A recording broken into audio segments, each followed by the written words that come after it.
Aku terbangun dengan rasa kelelahan yang masih kentara di seluruh tubuhku. Begitu aku membuka mata, aku mendapati Ayano sedang menatapku dengan ekspresi khawatir. "Kok? Kenapa? Kamu gak apa?" Kenapa aku sedang berbaring bersama Ayano? Aku terkesiap bangun dan melihat sekeliling. Aku baru menyadari aku berada satu kasur dengan Ayano. Astaga, aku baru ingat kejadian kemarin. Aku menyusup masuk ke kamar Ayano dan tidur di dekatnya karena makhluk di luar itu. Dengan refleks aku melihat ke arah jendela di mana sosok itu menungguiku semalaman dan menghembuskan nafas lega ketika makhluk itu ternyata sudah tidak ada di sana. "El," panggil Ayano. Aku berbalik dan mendapati dia masih menatapku dengan pandangan khawatir. "Sorry, kemarin aku susah tidur," kataku menjelaskan. Ayano menggeleng. "Gak apa, bukan itu yang koko mau tahu. Tapi, apa kamu gak apa?" Aku mengernyitkan alisku, bingung. Ayano mengelus pipiku. "Kamu masih pucat, El. Apa kamu gak apa-apa?" Aku beranjak dari kasur dan berlari kecil menuju cermin terdekat. Ampun, aku benar-benar terlihat kacau dan berantakan. "Sorry kok," kataku sambil berlari menuju ke arah pintu. Ingin melarikan diri secepatnya dari sana. Mana mungkin aku membiarkan Ayano melihat wajahku seperti ini. "El, tunggu," kata Ayano sambil buru-buru beranjak berdiri. "Au!" teriaknya ketika dia berdiri. Aku menghentikan langkahku dan berbalik. Ayano sedang meringis dan memegang bahunya. "Oh iya, sudahlah." Aku menyerah. Biarlah Ayano melihat tampang seperti nenek lampir ini, berututku dalam hati. Aku berjalan kembali mendekat ke Ayano. "Kok masih sakit lukanya? Aku ganti perbannya ya?" tanyaku sambil mendekatinya. Ayano menangkap tanganku yang kuulurkan untuk menyentuh bahunya dan menarikku mendekat. "Nanti, kamu kasih tahu Koko dulu. Kamu kenapa semalam? Apa yang bikin kamu takut? Dan barusan kamu mau kemana?" desak Ayano. Aku menggeliat, ingin melepaskan diri dari pelukan Ayano, tapi dia tetap tidak bergeming. "Aku malu tahu, mukaku berantakan banget, mau mandi," keluhku sambil meminta dia melepaskan tangannya dari tanganku. Dia melonggarkan tangannya yang memegang tanganku, tapi mengeratkan tangannya yang ada di pinggangku. "Kok lepas? Aku mau periksa luka Koko," pintaku. "Kasih tahu dulu, kamu kenapa kemarin malam?" desaknya lagi. "Kan aku udah bilang." Ayano menyentuh bibirku dengan tangannya dan menghentikan perkataanku. "Koko mau tahu apa maksud kata-kata di luar yang kamu sebutin selama kamu tidur?" tanya Ayano. "Itu cuma, El, please. Kamu keringet dingin dan ngigo. Gak mungkin cuma sesuatu yang gak penting. Kasih tahu, atau gak Koko lepas." Kalah. Terpaksa aku mengatakan semua yang terjadi kemarin malam tentang makhluk yang terus mengikuti aku di luar. Alasan mengenai kenapa aku menjadi masuk ke kamar Ayano. "Kenapa kamu gak bangunin Koko?" desak Ayano lagi. Aku tidak menjawab dan hanya menunjuk ke perban Ayano. Ayano berpikir sejenak dan mengerti apa maksudku. "Oh, benar juga.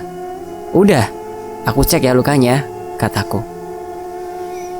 Ayano menurut dan duduk di kasur, sementara aku membuka perbannya dan aku menatap keanehan yang tidak dapat kupercaya di depan mataku.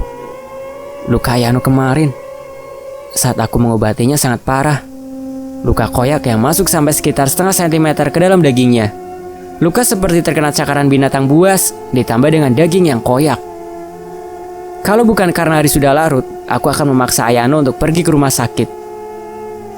Tidak peduli apa yang akan dikatakan dokter mengenai luka parah seperti cakaran binatang buas yang didapat di tengah-tengah kota seperti ini.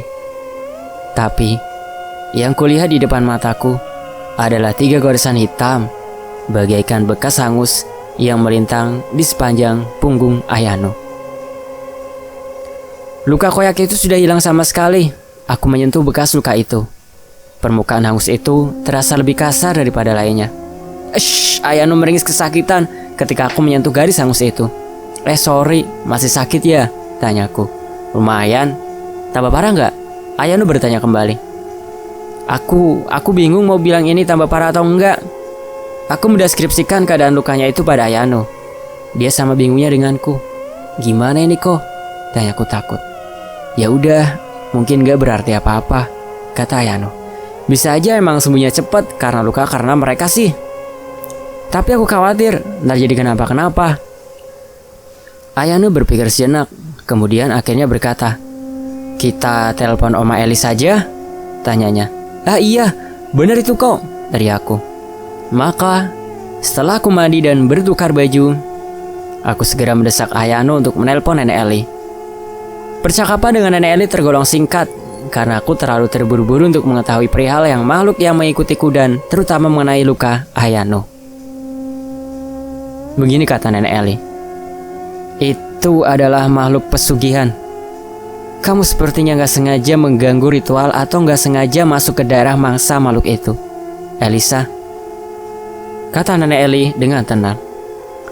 "Mengenai luka di punggung Ayano, kemungkinan makhluk itu adalah tipe makhluk yang memangsa benda hidup sampai jadi busuk atau mati. Tapi biasanya, mangsanya itu adalah tumbuhan atau binatang. Apa kamu ketemu di dekat yang banyak tumbuhan?" Iya Oma. Pas aku jalan, di sebelahnya itu taman." Berarti, biasanya makhluk itu dilepas sama yang punya di taman itu untuk makan nyawa tumbuhan atau serangga. Gak sengaja kamu masuki wilayah dia sementara dia lagi dilepas untuk cari makan. Masalahnya, bau kamu itu akan bikin mereka bernafsu buat ngejar kamu, Elisa. Kalau makan nyawa, berarti sekarang aku ketakutan. Apa berarti karena kecerobohanku kini nyawa Ayano jadi taruhannya? Apa cakaran itu akan membuat Ayano mati? Elisa, jangan khawatir," kata Nenek Eli menenangkan. "Makhluk itu gak sampai segitu bahayanya. Dia cuma bisa ambil nyawa serangga, gak kuat untuk bunuh manusia. Tapi tetap luka itu beracun, harus dibersihkan." "Racun?" Aku merasa seluruh darah terhisap dari wajahku. "Tenang Elisa, kamu hanya perlu cuci luka dengan air kelapa yang dicampur garam dan air kelapa yang masih baru, langsung dari buahnya yang dimasukkan garam ke dalamnya, supaya airnya masih murni, tidak tersentuh apapun yang sifatnya duniawi. Garamnya juga harus disendok dengan sendok yang bukan dari besi, cukup 2 sendok saja, atau bisa langsung dituang saja ke kelapanya. Seharusnya setelah dicuci lukanya sudah tidak akan apa-apa." "Oh baiklah, akan kucoba. Dan satu lagi Elisa, kamu bilang makhluk itu mengikuti kamu." Iya Oma." "Kalau begitu, kamu dan Ayano sama-sama dalam bahaya. Makhluk itu mungkin sudah mengenal bau kamu, jadi akan datang lagi mencari kamu malam ini. Sedangkan Ayano sudah kena sekali racun dari makhluk itu. Jangan sampai kena kedua kalinya." "Kenapa Oma?" "Satu kali tidak akan membunuh, tapi Oma juga tidak tahu kalau sampai kena lagi kedua kalinya." "Oh, aku merasa seluruh badanku lemas ketika mendengar penjelasan dari Nenek Eli. Elisa, kamu harus cepat bersihkan luka Ayano. Dan malam ini juga, makhluk itu pasti datang lagi mencari kamu. Hari ini, kamu harus selesaikan." "Gimana caranya selesaiin Oma?" "Kasih teleponnya ke Ayano. Kamu gak akan cukup kuat untuk ngelakuinnya." "Hah? Ke Koko?" "Iya. Tapi," kata Oma, "Koko kan gak boleh sampai kena lagi." "Ya, memang gak akan kena lagi. Kita harus tangkap makhluk itu supaya tidak berani ganggu kalian lagi. Tapi, kasih handphonenya ke Koko El." Ayano tiba-tiba berkata di sampingku. "Koko udah denger. Sini, kasih ke Koko supaya kita tahu cara ngatasin makhluk itu." "Tapi kok," rengekku.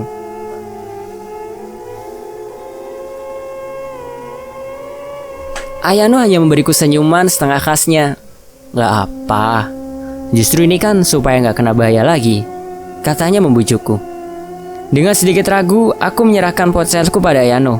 Kemudian dia berbicara dengan Nenek Eli dan mengangguk-angguk seiring pembicaraan dan ekspresinya terlihat serius.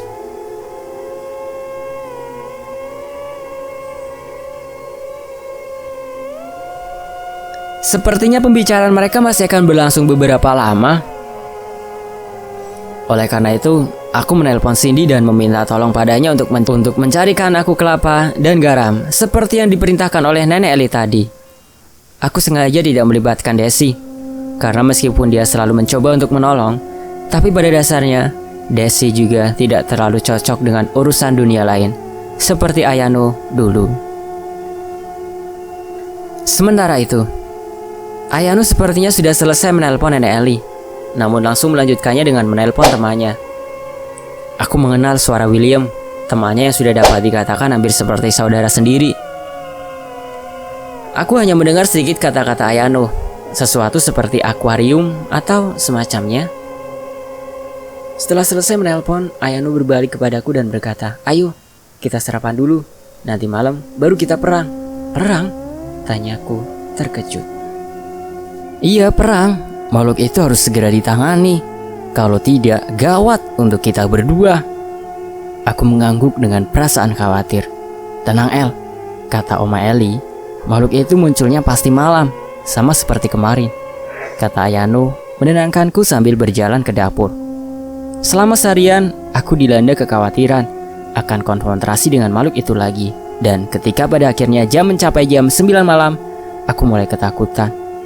Ayano menyiapkan benda-benda yang diperintahkan oleh Nenek Eli tepat di depan jendela ruang tengah, tempat aku dan Ayano menunggu kedatangan makhluk itu. Benda-benda itu ditumpuk di atas kursi dan ditutupi oleh kain hitam, sehingga aku tidak tahu apa isinya. Tadi siang aku sudah membersihkan luka di punggung Ayano sesuai petunjuk yang kudapatkan dari Nenek Eli, dan itu bukan pengalaman yang dapat dikatakan menyenangkan bagiku. Sesuai petunjuk, aku menuangkan garam ke dalam buah kelapa yang baru kubuka. Kemudian menuangkan air kelapa bercampur garam itu ke punggung Ayano. Ayano meraung ketika luka menghitam di punggungnya terkena air kelapa bergaram itu. Asap hitam berbau busuk membumbung ketika cairan itu mengenai bekas luka Ayano. Ajaibnya, luka yang tadinya terlihat busuk dan menghitam itu melotok dan menyisakan luka baret kecil yang memanjang di punggung Ayano. Luka yang tidak terlalu serius dibandingkan dengan luka koyak atau luka membusuk yang sebelumnya berada di sana. Anehnya, kelapa yang airnya dipakai untuk membasahi luka di punggung Ayano, kulitnya menjadi gelap dan sedikit berkerut, seakan menyerap hangus dari punggung Ayano itu. Teng, teng, teng, suara jam mengagetkanku. Pukul 21.30 dan tidak ada satupun tanda-tanda dari makhluk itu. Aku melihat jam dinding. Lewat 1 menit, 2 menit. Kok, apa enggak datang ya dia? Enggak tahu juga, tapi kata Oma Eli, harusnya malam ini dia bakal nyari kita lagi. Nyari kamu khususnya, jawab Ayano. Tapi enggak ada yang datang. Udah mau jam 10 loh, kataku. Aku mulai merasakan kantuk dan bersender di pundak Ayano ketika tiba-tiba mencium bau yang menyengat hidung. Bau wangi dan bau busuk yang seakan-akan saling berlomba menutupi bau satu sama lainnya. "Kok?"